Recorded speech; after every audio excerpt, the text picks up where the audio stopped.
Hello दोस्तों, मैं स्वागत करना चाहता हूं आपका हमारे YouTube channel the steno orbit में। आज हम जनसत्ता न्यूज़पेपर की संपादकीय करने जा रहे हैं, जिसकी गति 80 शब्द प्रति मिनट रहेगी और आपकी यह डिक्टेशन 5 सेकंड बाद स्टार्ट हो जाएगी।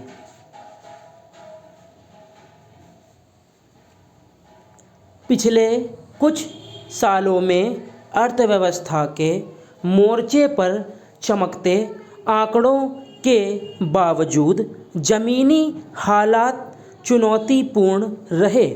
खासकर कोरोना के दौरान लगाई गई पूर्णबंदी ने समूची दुनिया के साथ साथ भारत में भी आर्थिक स्थिति को किस कदर नुकसान पहुंचाया, यह जग जाहिर तथ्य है। लेकिन इस मुश्किल से निपटने के क्रम में भारत ने जिस इच्छा शक्ति का प्रदर्शन किया, उसका हासिल यह रहा कि बीते कुछ समय से अर्थव्यवस्था अब संभलने लगी है। बजट से पहले मंगलवार को संसद में पेश आर्थिक सर्वेक्षण में वित्त मंत्री ने जो ब्यौरा पेश किया, उससे यह उम्मीद जागी है कि आने वाले वक्त में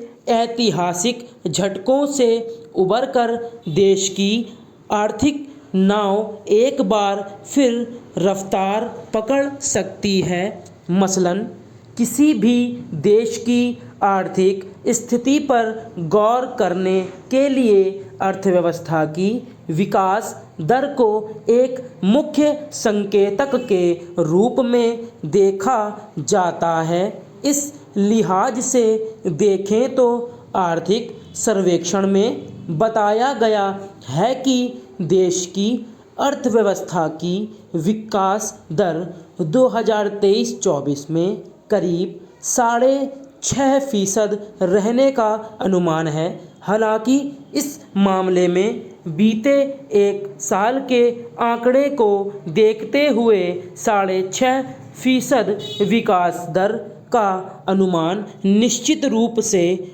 अपेक्षित गति से कम है, मगर इसके बावजूद उम्मीद जताई गई है कि दुनिया भर में सबसे तेज़ी से आगे बढ़ने वाली अर्थव्यवस्था बना रहेगा।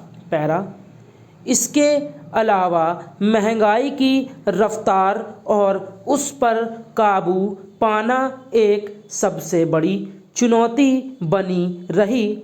इस समस्या की तीव्रता कायम रहने की एक बड़ी वजह रूस और यूक्रेन के बीच युद्ध भी रहा। लेकिन पिछले कुछ हफ्ते से खुदरा मुद्रास्फीति की दर में गिरावट और भारतीय रिजर्व बैंक की लक्ष्य सीमा के भीतर वापस आने के साथ महंगाई के मोर्चे पर काफ़ी हद तक राहत देखी गई।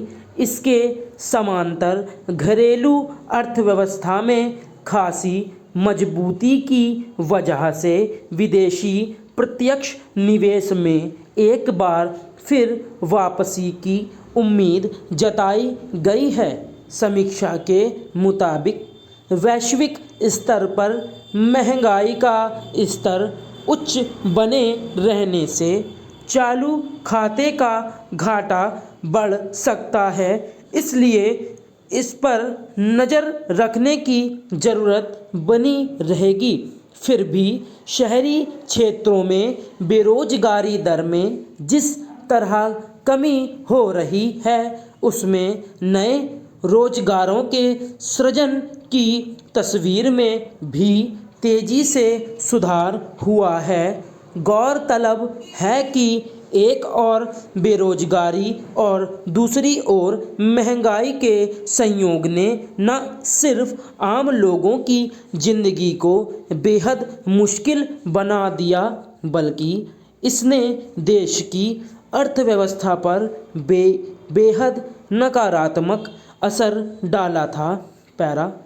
पिछले कई महीनों से अंतर्राष्ट्रीय बाजार में रुपए की गिरती कीमत ने काफ़ी चिंता पैदा की है। इस आर्थिक समीक्षा में भी कहा गया है कि दुनिया की अधिकांश मुद्राओं की तुलना में रुपए का प्रदर्शन बेहतर रहने के बावजूद अमेरिकी डॉलर के मुकाबले भारतीय मुद्रा के मूल्य में गिरावट की चुनौती बनी हुई है। दरअसल महामारी के बाद पूर्ण बंदी की वजह से सब कुछ ठप होने की स्थिति में अर्थव्यवस्था पर जैसी चोट की थी, उसमें पिछले पूरे साल को उससे उबरने की कोशिशों के तौर पर देखा जा सकता है। मगर अब आर्थिक सर्वेक्षण में जो तस्वीर उभर कर सामने आई है, उसके मुताबिक कहा जा सकता है कि भारतीय अर्थव्यवस्था अब महामारी पूर्व के विकास पथ पर अग्रसर है और सभी क्षेत्रों में व्यापक आधार पर सुधार कर रही है। समीक्षा में आए कई अन्य संकेतकों से भी अर्थव्यवस्था के फिर से वैश्विक प्रतिस्पर्धा में उभरने की उम्मीद बंधी है। अब देखना है कि आर्थिक सर्वेक्षण के आलोक में अगले वित्त वर्ष के बजट की दिशा क्या रहेगी। स्टॉप। तो फ्रेंड्स, अगर आपको हमारा ये डिक्टेशन अच्छा लगा हो तो हमारे YouTube channel the steno orbit को जरूर सब्सक्राइब करें और इस वीडियो को लाइक और शेयर करें। Thank you.